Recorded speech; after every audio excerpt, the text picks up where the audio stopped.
নমস্কাৰ আপোনালোকে চাই আছে অসম বিশেষ য'ত আমি অসম তথা নৰ্থ ইষ্টৰ গুৰুত্বপূৰ্ণ বাতৰিসমূহ আলোচনা কৰোঁ আৰু প্ৰত্যেক ৰবিবাৰে ৰাতিপুৱা 11 বজাত এনেধৰণৰ এটা ক্লাছ অনুষ্ঠিত কৰোঁ যাৰ মাধ্যমত APSCত আহিবলগীয়া ইম্পৰ্টেণ্ট কাৰেণ্ট এফেয়াৰ্ছসমূহ আমি আলোচনা কৰিবলৈ চেষ্টা কৰোঁ প্ৰথমটো বাতৰি আজি আমি ডিছকাছ কৰিম about redesignation of the superintendent of police তাৰে পিছতে আমি ডিছকাছ কৰিব লাগিব যোৱা 20 জুন তাৰিখে আমি দেখা পালোঁ ৰাভা দিৱস উদযাপন কৰা হৈছিলে গতিকে কলাগুৰু বিষ্ণুপ্ৰসাদ ৰাভাৰ বিষয়ে অকণমান পঢ়িবলৈ আজি লাগিবই আমি আছাম একৰ্ডৰ ক্লজ 6ৰ সম্পৰ্কে এটা ইম্পৰ্টেণ্ট পেনেলৰ বৈঠক আছিলে তাৰে বিষয়ে আমি অলপ ডিছকাছ কৰিবলৈ চেষ্টা কৰিম সাহিত্য একাডেমী পুৰস্কাৰ 2025 আৰু তাৰ লগতে শ্বহীদ কুশল কোঁৱৰ বঁটাও প্ৰদান কৰা হৈছিলে এই সপ্তাহটোতে আমি দেখা পালোঁ আহকচোন চাম তাৰে পিছত কিছুমান ইম্পৰ্টেণ্ট গভৰ্ণমেণ্ট স্কিমছ যেনে মিছন বিশ্বমুঠি 2.0 বা উন্নতি স্কিম তাৰ বিষয়ে আমি চেষ্টা কৰিম অলপ আলোচনা কৰিবলৈ এণ্ড শেষত আমি ৰাজা ধৰ্মনাৰায়ণ আৰু পলিউশ্যন কণ্ট্ৰল বৰ্ড আৰু তাৰ লগতে ডক্টৰ আৰু এটা বাতৰি ইয়াতে আপোনালোকে এড কৰিব পাৰে ডক্টৰ হীৰেন্দ্ৰনাথ ভূঞাদেৱৰ বিষয়ে আমি ইয়াতে ডিছকাছ কৰিবলৈ গৈ আছোঁ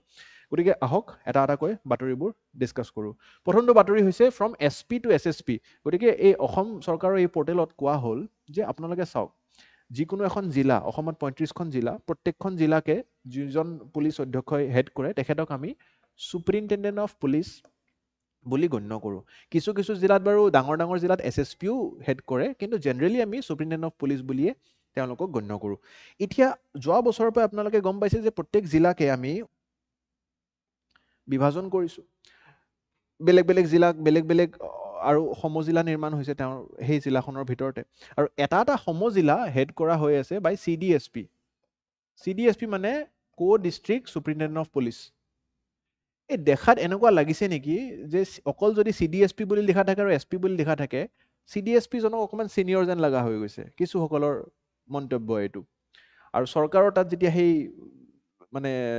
সেই দৃষ্টিত কথাবোৰ পুট কৰা গ'ল তেওঁলোকে সিদ্ধান্ত লৈছে যে আমি কি কৰিম এতিয়া নহ'লে CDSPয়ে হেড কৰক সমজিলাবোৰ কিন্তু জিলাখনৰ অভাৰঅল যাৰ দায়িত্ব থাকিব তাক আমি SP বুলি নকয় SSP বুলি ক'ম চিনিয়ৰ চুপাৰিনটেণ্ডেণ্ট অফ পুলিচ এইটোৱে হৈছে বাতৰি গতিকে আজিলৈকে কি হৈ আছিলে SPয়ে হেড কৰি আছিলে জিলা এখন কিন্তু এতিয়াৰ পৰা কি হ'ব অসমৰ 35খন জিলাকে হেড কৰাজনক আমি চিনিয়ৰ চুপাৰিনটেণ্ডেণ্ট অফ পুলিচ বুলি গণ্য কৰিম আৰু যিগৰাকী পুলিচ বিষয়াই এই সমজিলা হেড কৰি আছে তেখেতক আমি CDSP বা Co-District Superintendent of Police বুলি গণ্য কৰিম এইটোৱে বাতৰি এটা সৰু বাতৰি পৰীক্ষাতকৈ অলপ মটিভেশ্যনৰ কাম আপোনালোকক কৰিব পাৰে গতিকে ডিছকাছ কৰি থৈছোঁ আগতীয়াকৈ মেইন বাতৰিটোলৈ আহোঁ প্ৰথমটো বাতৰি আজি কলাগুৰু বিষ্ণুপ্ৰসাদ ৰাভাদেৱৰ বিষয়ে প্ৰত্যেক বছৰে 20 জুন তাৰিখে আমি দেখা পাইছোঁ যে ৰাভা দিৱস উদযাপন কৰা হয় গতিকে তেওঁৰ বিষয়ে পঢ়াটো আমাৰ কাৰণে খুবেই উচিত এইবাৰ যি ধৰণৰ প্ৰশ্ন আমি APSCত দেখা পাইছিলোঁ গতিকে হিষ্টৰিকেল এংগলতো আমি কিছুমান বাতৰি চাব লাগিব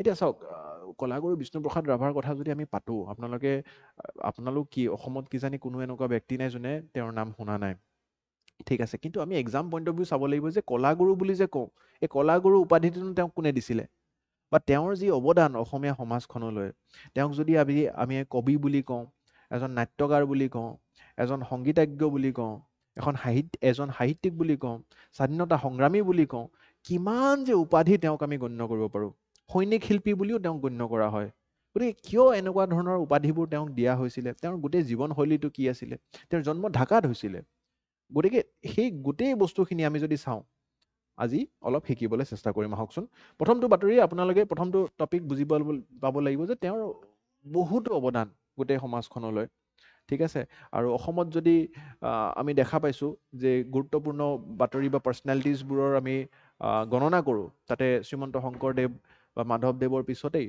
আমি তেখেতৰো ইয়াতে ব্যাখ্যা ল'ব লাগিব গতিকে ইয়াতে চাওকচোন তেওঁৰ জন্ম হৈছিলে 31 জানুৱাৰী 1909 চনত ঢাকাত কিন্তু ঢাকা সেই সময়ত আকৌ ভাৰতৰে অংগ আছিলে দেই ঠিক আছে মানে ইষ্ট পাকিস্তান বা বাংলাদেশৰ জন্মটো বহুত পিছত হৈছে গতিকে ঢাকা ভাৰতৰে এটা অংশ আছিলে আৰু তেখেতে একচুৱেলি নিজৰ মাতৃক বহু কম বয়সতে হেৰুৱাইছিলে আৰু সেইবাবে তেওঁৰ একচুৱেলি গোটেই আপব্ৰিঙিংটো এটা ৰাভা পৰিয়ালত হৈছিলে ঠিক আছে আৰু সেই ৰাভা পৰিয়াল যিটো তেওঁক মানে তুলি লৈছিলে তেখেত একচুৱেলি তেওঁৰ শিক্ষকো আছিলে আৰু সেইবাবে তেওঁ পিছলৈ ৰাভা উপাধিটো মানে একচেপ্ট কৰিছিলে তেওঁৰ যদি আমি শিক্ষা জীৱনৰ কথা পাতোঁ Tezpur government high school and then Calcutta for higher এডুকেশ্যনত গৈছিলে তেওঁ একচুৱেলি এই ৰিপন কলেজতো পঢ়িছিলে আৰু ভিক্টৰিয়া কলেজ ঠিক আছে কিন্তু তেওঁৰ এই যে সংগ্ৰামৰ লগত তেওঁৰ এটা গভীৰ সম্পৰ্ক আছিলে। মই কি সংগ্ৰাম কৰিছিলে তেখেতৰ বিষয়ে তাৰ বিষয়ে ক'বলৈ গৈ আছোঁ।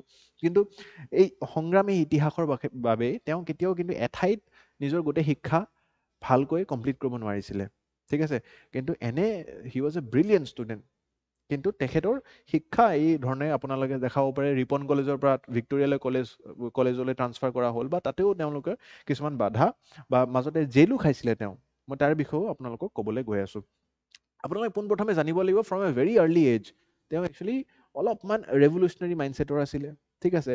চ' he first fought for independence from the British regime, ঠিক আছে। ব্ৰিটিছ বা ইংৰাজসকলৰ বিৰুদ্ধে তেওঁ বহুতো সংগ্ৰাম কৰিছিলে। ভাৰতক স্বাধীনতা দিয়াবলৈ তেওঁ বহুতো সহায় কৰিছিলে, চেষ্টা কৰিছিলে, ঠিক আছে। আৰু পিছলৈকে তেওঁ যেতিয়া ছ'চিয়েলিষ্ট প্ৰিন্সিপলছবিলাকৰ লগত অৱগত হ'ল, তেওঁ একচুৱেলি কমিউনিষ্ট পাৰ্টিটো জইন কৰা আমি দেখা পাওঁ পিছলৈকে, ঠিক আছে। So' this was one of the thing, and later he join the Revolutionary Communist Party in 1945।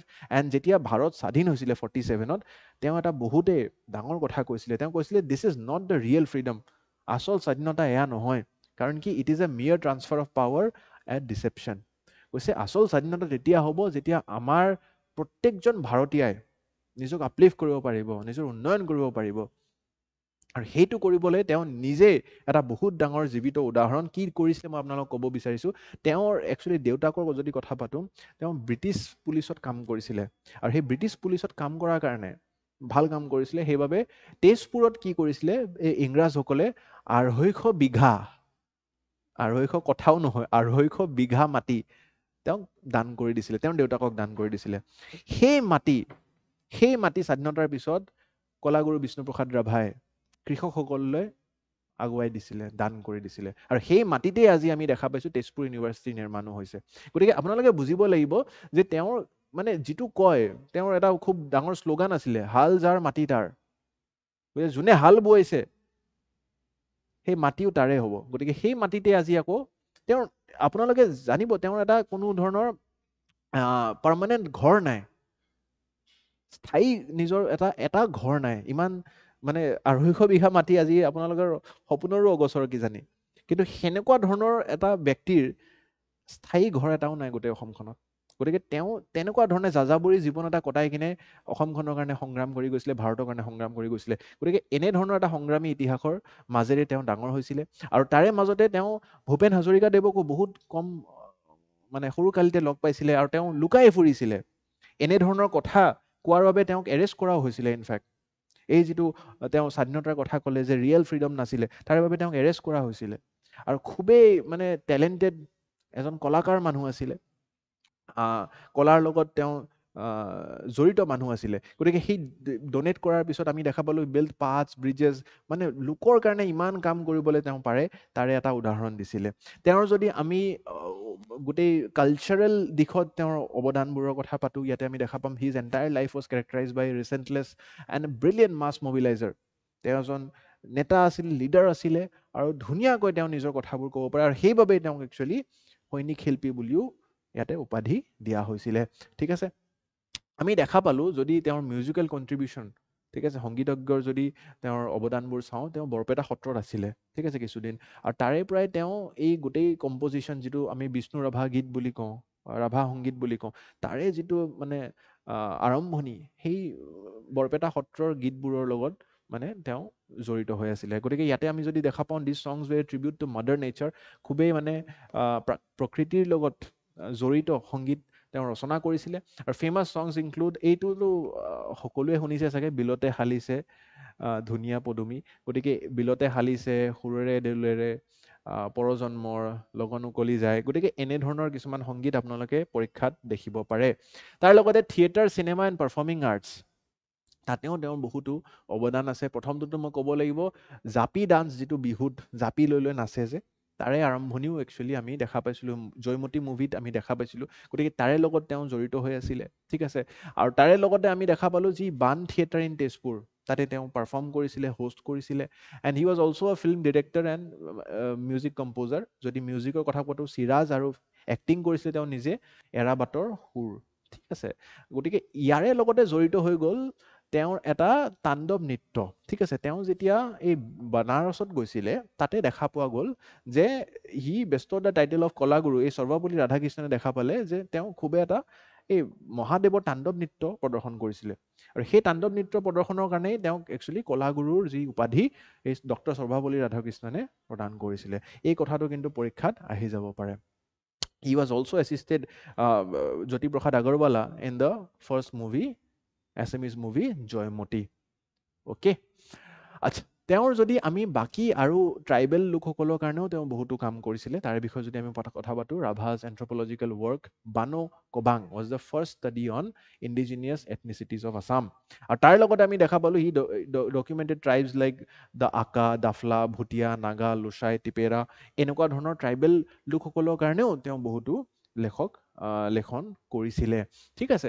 আৰু যদি শেষত আমি কথা পাতো ইম্পৰ্টেণ্ট লিটাৰী ৱৰ্ডছ বানো কোবাং মিচিং কোনেং চনপাহী কৃষ্টিৰ সমূহ অভাস আৰু অতীত অসম এই সকলোখিনি আপোনালোকে মনত ৰখাটো উচিত মই যিমান পাৰোঁ চমুকৈ এক্সাম ৰেলিভেণ্ট থাকি কিনে আপোনালোকক বুজাবলৈ চেষ্টা কৰিছিলোঁ গতিকে যদি আপোনালোকে বিষ্ণুপ্ৰসাদ ৰাভাক মনত ৰাখিব বিচাৰিছে তেওঁ নিজৰ গোটেই জীৱনটো অৰ্পণ কৰিছে অসমীয়া লোকসকলৰ কাৰণে ভাৰতীয় লোকসকলৰ কাৰণে আৰু সমাজখনক কেনেকৈ আগুৱাই লৈ যাবলৈ ঠিক আছে এতিয়া চেষ্টা কৰিব এটা প্ৰিলিমছ প্ৰেক্টিছ কুৱেশ্যন দিছোঁ উত্তৰটো কমেণ্ট ছেকশ্যনত দিবলৈ নেক্সট বাতৰিটো হৈছে আপোনালোকে দেখা পাইছে panel on Assam accord to submit report before August 8 গতিকে 8 আগষ্টৰ আগত এটা কমপ্লিট ৰিপৰ্ট আমি ইমপ্লিমেণ্টেশ্যন অফ ক্লজ 6ৰ ওপৰত পাই যাব লাগে এতিয়া ক্লজ 6 কি হয় বা আছাম একৰ্ড কি হয় আপোনালোকে অকণমান জানি থোৱাটো উচিত আছাম একৰ্ডৰ যদি আমি কথা পাতোঁ তাৰে আগত আমি জানি থোৱাটো উচিত যে this is the 8th meeting of the sub committee of implementation আৰু এই কমিটিটো হেড কৰা গৈছিলে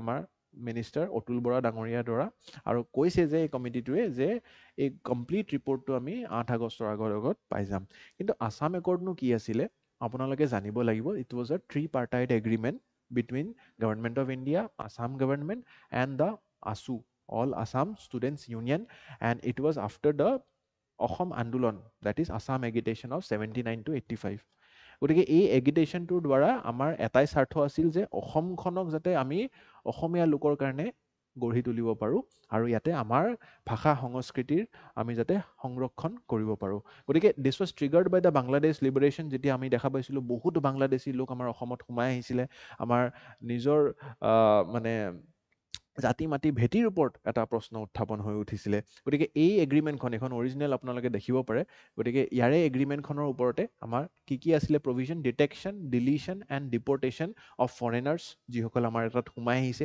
তেওঁলোকক ডিটেক্ট কৰিম তেওঁলোকৰ ডাটা আমি ডিলিট কৰিম আৰু তেওঁলোকক ডিপৰ্ট কৰি দিম আমি ভাৰতৰ পৰা ওলাই পঠাম ঠিক আছে আফটাৰ 25th of March 1971 যোনে যোনে আমাৰ ইয়াতে সোমাইছিলে safeguard our culture society and linguistic identity এইখিনি একদম মানে আপোনাৰ কি প্ৰভিজনছ চমুকৈ আপোনালোকে মেইনছত এয়া লিখি থৈ আহিব পাৰিব এণ্ড ইকনমিক ডেভেলপমেণ্ট পেকেজেছ লাগিব যেনে jobs and land rights for indigenous people this was the prime facie agreement আৰু তাৰে ওপৰতে আমি দেখা পাইছিলোঁ এটা ক্লজ 6 আছিলে এই এগ্ৰিমেণ্টখনতে আপোনালোকে তললৈ গৈ থাকিলে এটা ক্লজ 5লৈ আছে 6ত লিখা আছিলে যে আমাক কনষ্টিটিউচনেল লেজিছলেটিভ এণ্ড এডমিনিষ্ট্ৰেটিভ ছেফগাৰ্ডছ লাগিব এইখিনি বস্তু যে ক'লোঁ আমি জাতি মাতি ভেটি ৰক্ষা কৰিম আমি আমাৰ কলা সংস্কৃতি আমাৰ ভাষা ঠিক আছে আমাৰ সকলোখিনি কেনেকৈ সংৰক্ষণ কৰিম আমি কনষ্টিটিউচনেলি আমাক সাংবিধানিক ৰূপত এটা স্বীকৃতি লাগিব লেজিছলেটিভ ৰাইটছ লাগিব এণ্ড এডমিনিষ্ট্ৰেটিভ পাৱাৰ লাগিব ছেফগাৰ্ডছ লাগিব যাতে আমি কালচাৰ ছ'চাইটি লিংগুইষ্টিক্স সকলোখিনি বাচাই চলিব পাৰোঁ গতিকে ইয়াৰে কাৰণেই এই কমিটি এতিয়ালৈকে নিৰ্মাণ হৈ আছে আমি দেখা পাইছিলোঁ ইয়াৰে এটা বহুত ডাঙৰ পদক্ষেপ এই চৰকাৰখনৰ এই বাজেটখনত লোৱা হৈছিলে এইবাৰৰ বাজেটত আমি দেখা পাইছিলোঁ ইমপ্লিমেণ্টেশ্যন অফ ক্লজ 6ৰ কাৰণে ইতিমধ্যে প্ৰপ'জেল পুট কৰা হৈছিলে মই পঢ়াইছিলোঁ আপোনালোকক নিজে গতিকে আছাম বাজেট 2025-26ত এই ক্লজ 6ৰ ইমপ্লিমেণ্টেশ্যনৰ কাৰণে আমি বহুতো পদক্ষেপ লৈছিলোঁ তাতে আমি দেখা পাইছিলোঁ জাষ্টিছ বিপ্লৱ শৰ্মা কমিটি এতিয়া বিপ্লৱ শৰ্মা কমিটিয়ে কি কৈছিলে যে আমাৰ এই আছামিজ পিপল বুলি যে বাৰে প্ৰতি আমি কৈ আছোঁ যে আমাৰ ইয়াতে কালচাৰ ছ'চাইটি লিংগুইষ্টিক্স প্ৰটেক্ট কৰিব লাগিব কাৰ আছামিজ পিপল আছামিজ পিপল কাক কয় যোনে 51ৰ আগত আহিছে 71ৰ আগত আহিছে নে ছামথিং এলছ গতিকে তাৰে দায়িত্বটো একচুৱেলি আমাৰ জাষ্টিছ বিপ্লৱ শৰ্মা কমিটিক দিছিলে আৰু কমিটিখনৰ ৰিপৰ্টৰ অনুযায়ী ইয়াতে আমাৰ ফাইনেল ৰিপৰ্টটো আহিছিলে যে এনিৱান ঠিক আছে who has entered Assam any Indian citizen who has entered Assam before 1st of January 1951 ঠিক আছে Indian citizens residing in Assam on or before 1 January 1951 will be called as Assamese people. এতিয়া এনেকুৱা নহয় যে কোনোবাই যদি ইয়াৰে পিছত আহিছে অসমত থাকিবই নোৱাৰিব, থাকিব পাৰিব। গুজৰাটত কি অসমীয়া মানুহ নাই নেকি? মহাৰাষ্ট্ৰত কি অসমীয়া মানুহ নাই নেকি? থাকিব পাৰিব, কিন্তু তেওঁলোক ইণ্ডিজিনিয়াছ আছামিজ নহ'ব। আপোনালোকে ক'ব যে CA কি হ'ব ছাৰ? CA টো কাট অফ ডেট 31 ডিচেম্বৰ 2014 দিছে, তেওঁলোকো থাকিব পাৰিব, কিন্তু তেওঁলোক ইণ্ডিজিনিয়াছ আছামিজ নহ'ব। ইণ্ডিজিনিয়াছ আছামিজ নহ'লে কি হ'ব যে তেওঁলোকৰ তাত কিছুমান ৰাইটছ পাৱাৰ্ছ নাথাকিব। ঠিক আছে, ফৰ এক্সাম্পল কি কি নাথাকিব মই সেইখিনি কথাও পাতিম, তাৰ আগত আপোনালোকে কমিটিখনৰ ৰিকমেণ্ডেশ্যনটো বুজি লওক মোৰ পৰা। মই ক'বলৈ খুজিছোঁ যে কমিটিখনে 67 ৰিকমেণ্ডেশ্যনছ দিছে। কাৰ কাৰণে? এই আছামিজ পিপল। আছামিজ পিপল কাক কয়? 1st of January 1951 আগত যোনে অসমত ৰিচাইড কৰিছিলে। এতিয়া এই 67 ৰিকমেণ্ডেশ্যনছক আমি ডিভাইড কৰিব পাৰোঁ কি ধৰণে? 40 ৰিকমেণ্ডেশ্যনছ আণ্ডাৰ দ্য ষ্টেট গভৰ্ণমেণ্টছ জুৰিছডিকশ্যন থাকিব। ঠিক আছে, ইয়াতে কি কি 67 ৰিকমেণ্ডেশ্যনছত কি কি থাকিব মই কৈ আছোঁ আপোনালোকক। চাওক, আপোনালোকে জানে নহয় যেনেকৈ আমাৰ 7 স্কেডিউল থাকে, সেই 7 স্কেডিউলত কি কি থাকে? 7 স্কেডিউলত আমাৰ ইউনিয়ন লিষ্ট থাকে, ষ্টেট লিষ্ট থাকে আৰু কনকাৰেণ্ট লিষ্ট থাকে, নহয় জানো? এতিয়া এই ৰিকমেণ্ডেশ্যনছ কেইটাক যদি আমি বিভাজন কৰোঁ, 40 ৰিকমেণ্ডেশ্যনছ আণ্ডাৰ ষ্টেট লিষ্ট, ইয়াতে ষ্টেটে নিজে নিয়ম বনাব পাৰে। 12 ৰিকমেণ্ডেশ্যনছ আণ্ডাৰ চেণ্টাৰ্ছ কনকাৰেণ্ট লিষ্ট, ঠিক আছে, আৰু 15 ৰিকমেণ্ডেশ্যনছ এক্সক্লুজিভলি উইদিন দ্য চেণ্টাৰ্ছ ডিমাণ্ড। গতিকে আমাৰ ইয়াতে কিমানটা আহিল? 52 ৰিকমেণ্ডেশ্যনছ, 40 ডাইৰেক্টলি এণ্ড 12 ইনডাইৰেক্টলি। আৰু ইতিমধ্যে আমাৰ বাজেটখনত কৈছিলে যে আমি সেই 52 ৰিকমেণ্ডেশ্যনছত কাম আৰম্ভ কৰি দিছোঁ। ঠিক আছে, এতিয়া ইয়াতে দেখা পোৱা গ'ল যে আমাৰ অসম চৰকাৰে এই কাট অফ ডেটটোকো মানি ল'লে, 1951টোক মানি ল'লে, তাৰে অনুযায়ী ইয়াতে বহুতো কাম কাৰ্যসূচী আৰম্ভ কৰিও দিছিলে।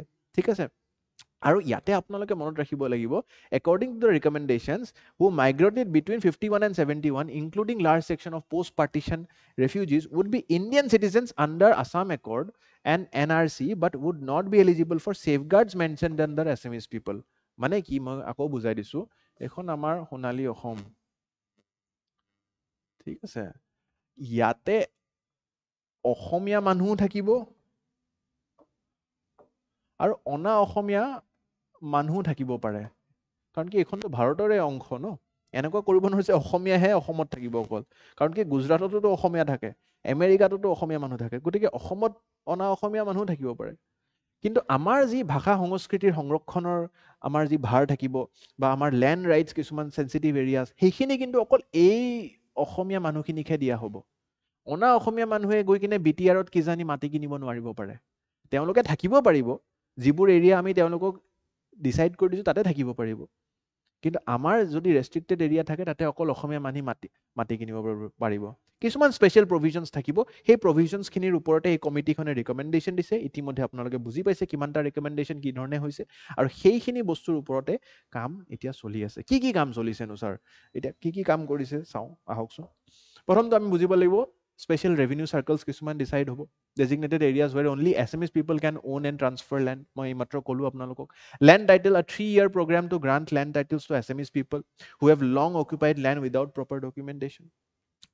চাৰ এৰিয়া মানে আপোনালোকে দেখা পাইছে যে ব্ৰহ্মপুত্ৰ যেতিয়া শুকাই যায়, বাৰিষা কাল যেতিয়া নাথাকে, তেতিয়া তাৰে ওপৰত মাটি ওলায়, মানে এইখন ধৰক ব্ৰহ্মপুত্ৰ, পানী নাইকিয়া হৈ গ'লে এনেকুৱা কিছুমান এৰিয়া অলপমান উঠি আহে, তাতে আকৌ কিছুমান আমাৰ ইলিগেল মানুহে ঘৰ পাতি কিনে থাকিব আৰম্ভ কৰি দিয়ে। সেইবোৰ মাটিৰ কোনো ৰেজিষ্ট্ৰেশ্যনে নাই, মাটিয়ে নহয়, সেইখন নদী হয়, নদী শুকাই গ'লে মাটি ওলাই আহে, তাৰে ওপৰতে চাৰ এৰিয়াত তেওঁলোকে আৰম্ভ কৰি দিয়ে থকা। গতিকে সেইবোৰৰো ইয়াতে ছাৰ্ভে কৰা হ'ব বুলি আমাৰ অসম চৰকাৰে এইবাৰ জনাইছে।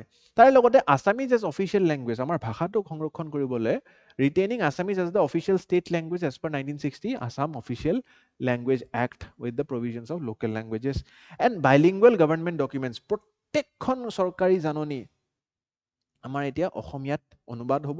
ইনফেক্ট কোৱা হৈছে যে চেণ্ট্ৰেল গভৰ্ণমেণ্টৰ পৰা যদি কিবা জাননী অসমলৈ আহে, অসম কেন্দ্ৰিক কিবা জাননী আহে, তেওঁলোকে অসমীয়াত অনুবাদ কৰি নিদিব পাৰে, কিন্তু এটা নিৰ্দিষ্ট সময়কালৰ ভিতৰত আমি সেই চেণ্ট্ৰেল গভৰ্ণমেণ্টৰো জাননীবোৰ অসমীয়াত অনুবাদ কৰিম।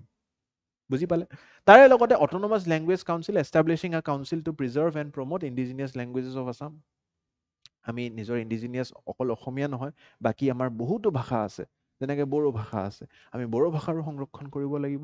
And Assamese in schools making Assamese as a compulsory subject in all English medium schools up to class 8 or class 10। গতিকে এনেকুৱা ধৰণৰ আমি আৰম্ভণি কৰিছোঁ। তাৰে পিছত আমি কালচাৰেল হেৰিটেজ ফ্ৰণ্টত যদি চাওঁ, সত্ৰবোৰৰ সংৰক্ষণৰ কথা, ছেটিং আপ অট'নমাছ বডি। মই ৰিচেণ্টলি যোৱা সপ্তাহতে পঢ়াইছিলোঁ সত্ৰ আয়োগৰ বিষয়। সেই সত্ৰ আয়োগৰো নিৰ্মাণ এই কাৰণেই হৈ আছে যাতে আমি সত্ৰবোৰৰ সংৰক্ষণ কৰোঁ। আমাৰ যি নৱ বৈষ্ণৱ ধৰ্মৰ প্ৰথা, সেই নৱ বৈষ্ণৱ ধৰ্মৰ প্ৰথা যাতে আমাৰ জীৱিত হৈ থাকে, সংৰক্ষিত হৈ থাকে। কালচাৰেল কমপ্লেক্সেছ বিল্ড কৰা হ'ব, কালচাৰেল কমপ্লেক্স এভৰি ডিষ্ট্ৰিক্ট, গতিকে আমাৰ যাতে ঐতিহ্যটো আগুৱাই যাই থাকে। ঠিক আছে, আৰু তাৰে লগতে আপোনালোকে মনত ৰাখিব লাগিব, জাষ্ট এটাই ইছ্যু এইবোৰত আহিছে, so' these are some of the recommendations, major ৰিকমেণ্ডেশ্যনছখিনি মই পঢ়ালোঁ। খালি ইয়াতে এটাই ইছ্যু আহি আছে, that is ambiguity in the mechanism, কি কেনেকৈ আমি প্ৰুভ কৰোঁ যে কোন 51 চনৰ আগত আহিছে, 1951, 1951 আগত যে মই যে ক'লোঁ অসমীয়া পিপল কাক কয়, অসমীয়া people is someone who has come to Assam before 1951, indigenous Assamese.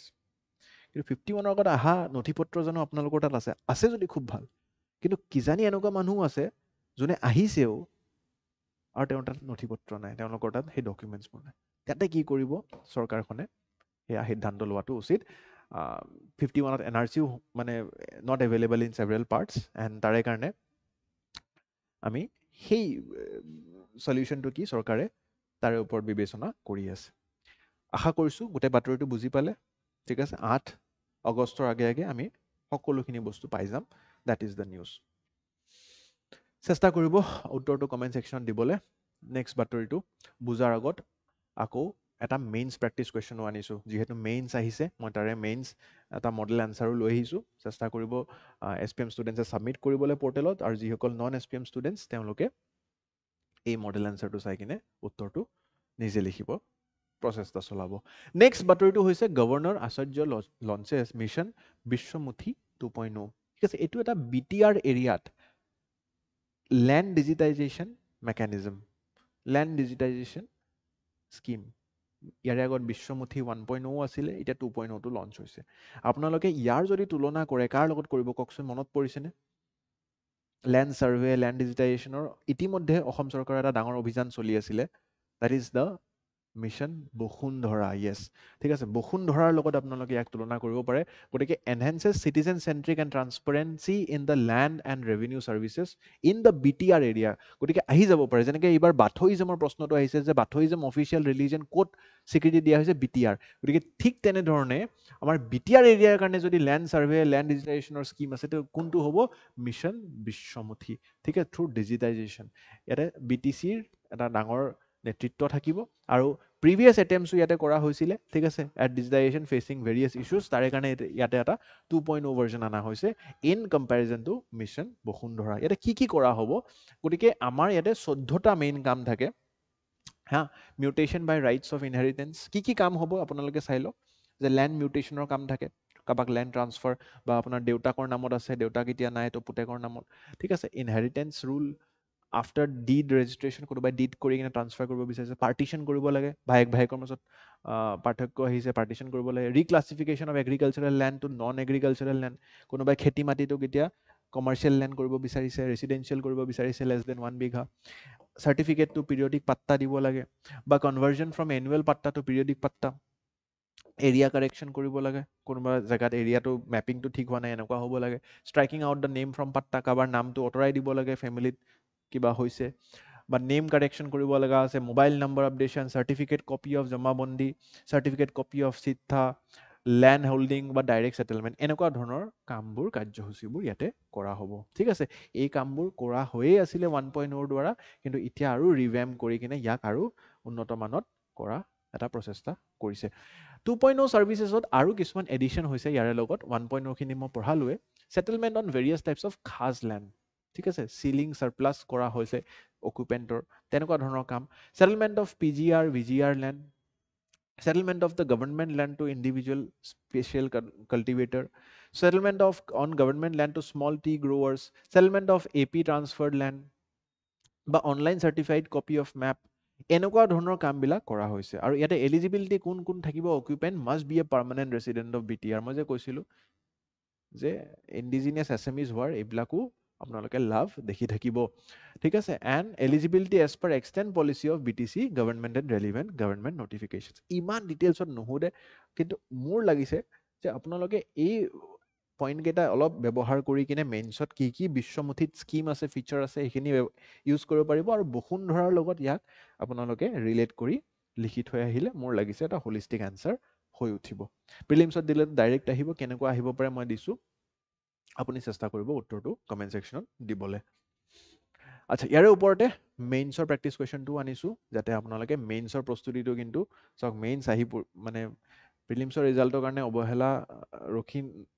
অৱহেলা নকৰাকৈ মেইনছৰ প্ৰস্তুতি আৰম্ভ কৰি দিয়ক কোনোবা বৰ্ডাৰ লাইনত আছে যদিও মই বাৰেপতি কৈছোঁ আপোনালোকে এইবাৰ নহ'লেও অহাবাৰ মেইনছ লিখিবই লাগিব গতিকে আৰম্ভ কৰি দিয়ক ঠিক আছে নেক্সট এটা চৰকাৰী স্কিম আৰু এটা উন্নতি ঠিক আছে উন্নতি কি হয় একচুৱেলি আপোনালোকে যদি উন্নতি স্কিমটোৰ বিষয়ে জানে Unnati 2024 is design to strengthen the industrial ecosystem আমাৰ অসমখনৰ বা নৰ্থ ইষ্টৰ ইণ্ডাষ্ট্ৰিয়েল ইক'চিষ্টেমটোত নতুন ইনভেষ্টমেণ্ট এট্ৰেক্ট কৰিবলৈ এইটো এটা স্কিম হয় পুৰণা স্কিম হয় কিন্তু এই স্কিমটোত আপোনালোকে দেখা পাইছে যে অসমত এতিয়াও বাইফাৰ্কেশ্যনটো যদি চাই service sector agricultural sector and manufacturing ছেক্টৰৰ ইয়াতে ছাৰ্ভিচ ছেক্টৰৰ কণ্ট্ৰিবিউশ্যনটো 42%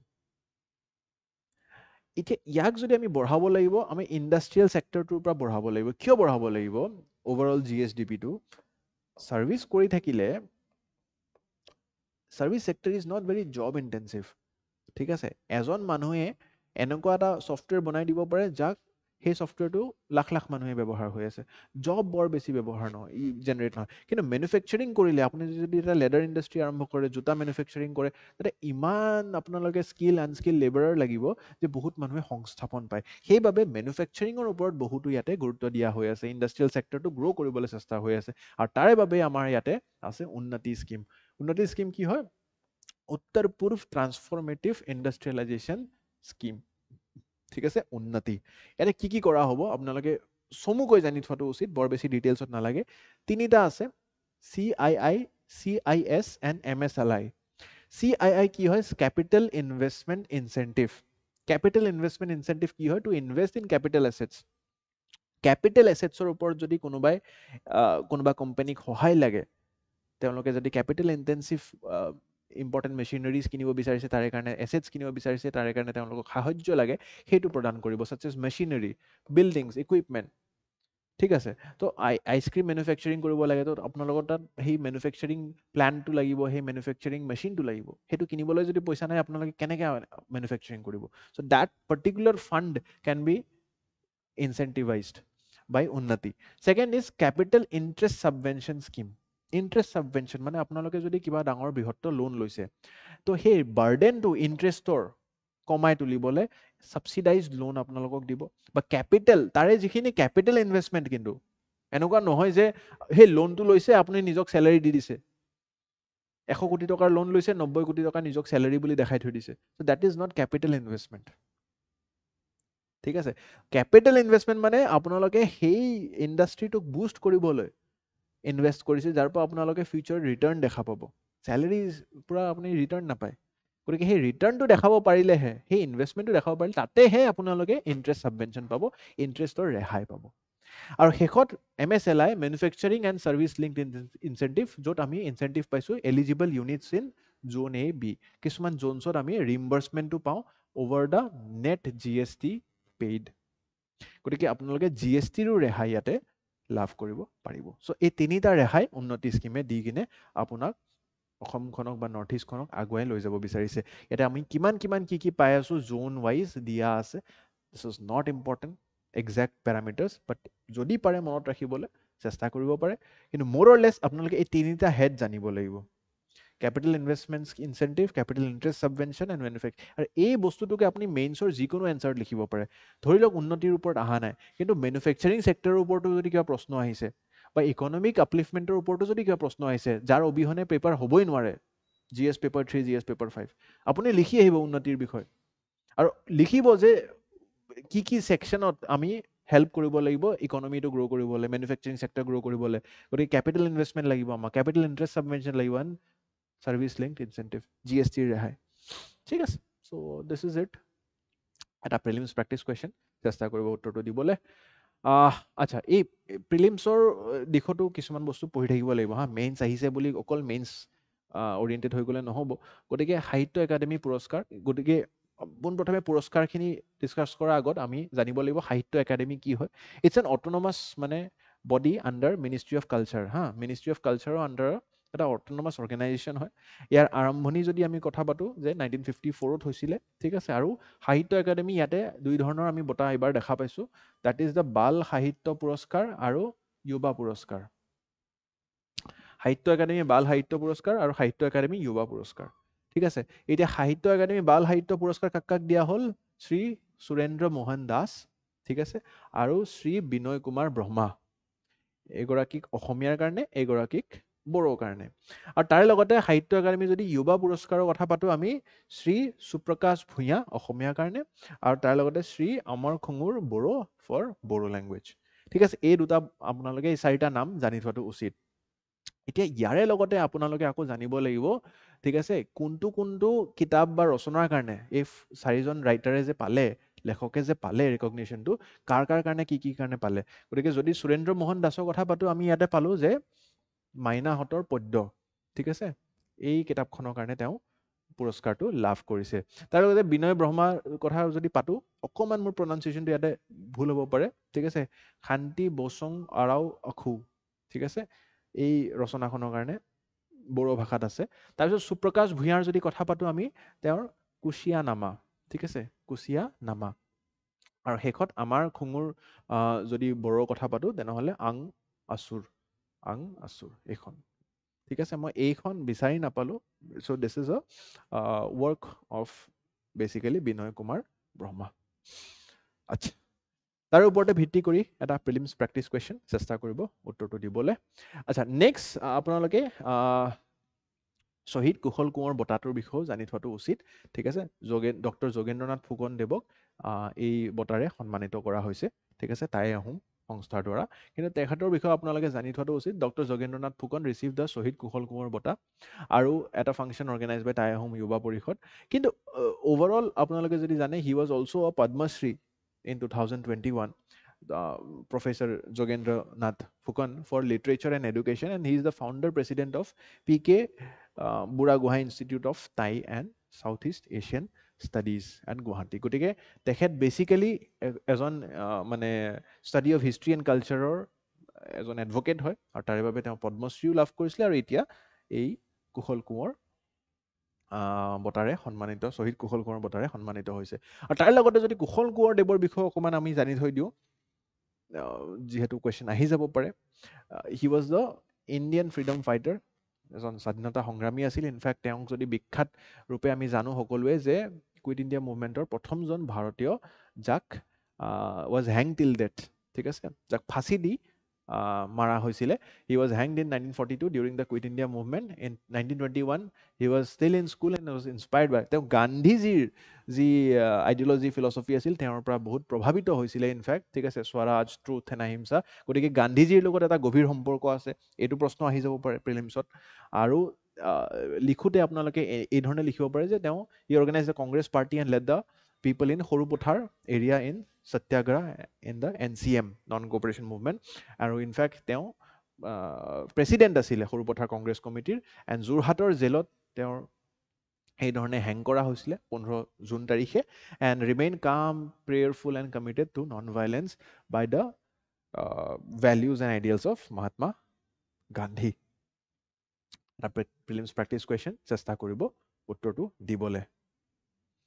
আচ্ছা, নেক্সট বাতৰিটো মই এটা দেখা পালোঁ যে honouring the first king of Darrang, Darrang ৰাজ্যৰ প্ৰথমজন যি ৰজা আছিল, ৰজা ধৰ্মনাৰায়ণ, তেখেতৰ নামত, just prelims pointer, nothing very big, ঠিক আছে, সোণালিপাম stadium Mangaldai is now Raja Dharmanarayan stadium. গতিকে এই নেম চেঞ্জবিলাকৰ ওপৰত কেতিয়াবা প্ৰিলিমছ প্ৰেক্টিছ কুৱেশ্যন আহি যায় ফিউচাৰত, ঠিক আছে। গতিকে ধৰ্মনাৰায়ণ একচুৱেলি প্ৰথমজন ৰজা আছিল, first king of Darrang, stood as the radiant emblem of justice. গতিকে ধৰ্মনাৰায়ণৰ বিষয়ে আপোনালোকে ইতিমধ্যে অসম ইতিহাস বা আমাৰ অসম বুৰঞ্জীৰ চেপ্টাৰবোৰত পঢ়িছে। কিন্তু এতিয়া এই বস্তুটো জানি থোৱাটো উচিত যে ৰজা ধৰ্মনাৰায়ণ ষ্টেডিয়ামৰ নামত নামাকৰণ কৰা হৈছে। Just a small thing. আচ্ছা, তাৰে লগতে আৰু নেম চেঞ্জ এটা আছে, গতিকে মই একেলগে name change and book names বা পুৰস্কাৰখিনি আনিবলৈ চেষ্টা কৰিছোঁ। আৰু এটা নেম চেঞ্জ আছে যে pollution control board of Assam is now named as Assam pollution control board. একো নাই, PCB আছিলে, এতিয়া APCB হৈ গ'ল হা।